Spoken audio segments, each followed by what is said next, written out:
President Trump will soon welcome the president of Uzbekistan to the White House. The two leaders are expected to discuss trade, investments, security issues, and the conflict in Afghanistan. President Trump could possibly press the Uzbek leader on his country's human rights violations. Uzbekistan is considered one of the most restrictive regimes in the world when it comes to freedom of the speech, the media, and journalism. For more on this, let's bring in Olga Oliker. She's a senior advisor and director of the Russia and Eurasia Program at the Center for Strategic and International Studies. Good to see you, Olga. Good to be here. So why is the president of Uzbekistan visiting the United States? What's his motivation for being at the White House today? So in the 20 months or so since Mr. Mirziyoyev has been president of Uzbekistan, he's actually overseen a tremendous economic and political opening in his country. So where Uzbekistan had, over the last quarter century, been becoming increasingly oppressive and increasingly closed, really quite surprisingly, this new president has opened up borders to trade and has freed a great many political prisoners.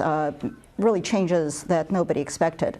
And I think everyone expects that he is here in Washington to see if he can drum up some trade and investment in a country and demonstrate the country really is changing and it's a good place for American business to start putting its money.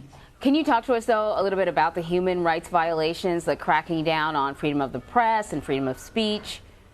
So sure. So that was under Mr. Mirziyoyev's predecessor, Islam Karimov, who had been running the country since before the collapse of the Soviet Union.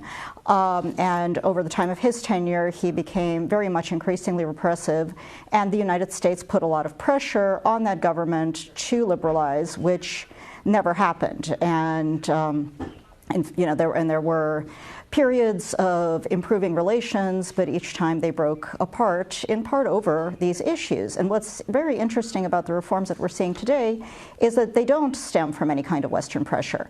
They basically appear to be a decision by this new administration in Uzbekistan to change the way things are done. So let's talk about this meeting with President Trump. What is the U.S. hoping to get out of this? Obviously, Uzbekistan is sort of part of that whole Central Asian region. We're still embroiled in Afghanistan. I wonder if he's looking for some help when it comes to prosecuting those military actions in Afghanistan and perhaps even spreading out beyond Afghanistan to some of the other partner nations in the region.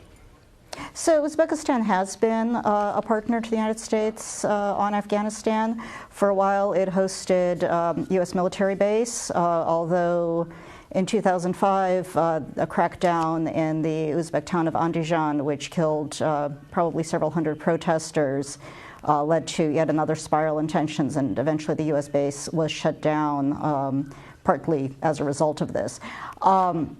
I think there's no reason to think that there can't be continued cooperation and coordination. The Uzbeks are concerned about the conflict and possible spillover, and I think they're also continue to be hopeful that any economic development in Afghanistan is good for them. And as they open up economically within their own region, I think they see good prospects, though, of course, the continuing conflict in Afghanistan puts certain limits on it. Olga Oliker, thank you so much.